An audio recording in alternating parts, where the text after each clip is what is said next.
Hello, Zuko here, and I am going to be doing my September wrap-up. This month I read 5 books, which I think is a record for me on this channel, so no big deal, and I DNF'd one. So the first book I read this month was The 11th Plague by Jeff Hirsch.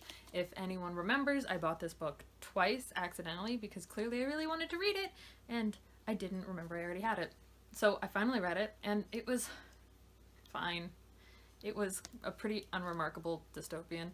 The title I found was really misleading because it seems to be about a plague. It's not. It's about like many years after the plague. It's kind of just like a mediocre survival tale of like post-plague. Has nothing to do with the plague. It wasn't what I wanted to read. I wanted a cool plague survival story, not a just survival story, you know? I think I gave this book 2 out of 5 stars. The next book I read was Crusher by Niall Leonard. This is written by the husband of E.L. James, I think is the name of the 50 Shades of Grey author. This was a book that was like supposed to be like a fun YA thriller about a kid who finds his dad murdered and is like the main suspect, and he has to figure out who did it, and is it like all of these crime lords and all this. The last 50 pages of this crammed so much nonsense into it, it was ridiculous. In the first 50 pages, nobody spoke like human beings speak. So it was like a pretty mediocre book. I think there are 2 other books in this. I think it's a trilogy. I'm not going to read them.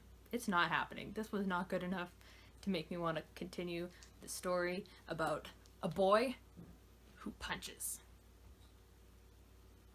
Yep, that's it. I think I gave it 2 out of 5 stars also. Then I read Chasing Forgiveness by Neal Shusterman.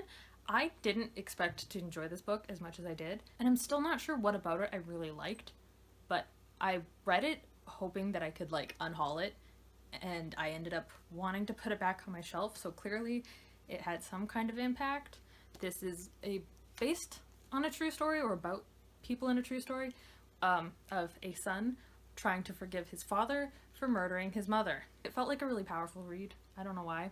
Probably because of that. I don't remember what I rated this. It was either 3 or 4 out of 5 stars, I think. I read In an Absent Dream, the 4th book in the Wayward Children series by Shauna Maguire. I had fun reading this. I sat down and read it all one night when I was trying to sleep. Clearly I wasn't sleeping because I read an entire book instead. This is more of a standalone prequel that follows someone who I think might have been in Every Heart a Doorway. It was all goblin markety and like super fun. And I think I gave this 4 out of 5 stars. Then I attempted to read After Alice by Gregory Maguire, and it was, I think, the lowest rated book on my shelf. And I understand why, because I think I made it 50 pages in, and by then I was already skimming. The writing in this is ridiculous. Like, there were sentences and paragraphs and pages in this book that meant nothing. It was awful. It was like stream of consciousness writing by someone who lived 500 years ago and also had extreme ADHD and was trying to write this for NaNoWriMo, and it was unedited. Like, it was so disjointed and rambly and nothing was happening. I couldn't do it. Couldn't deal with this, so I think I DNF'd it at 53 pages, maybe. Lastly, I just finished reading Those That Wake by Jessie Karp.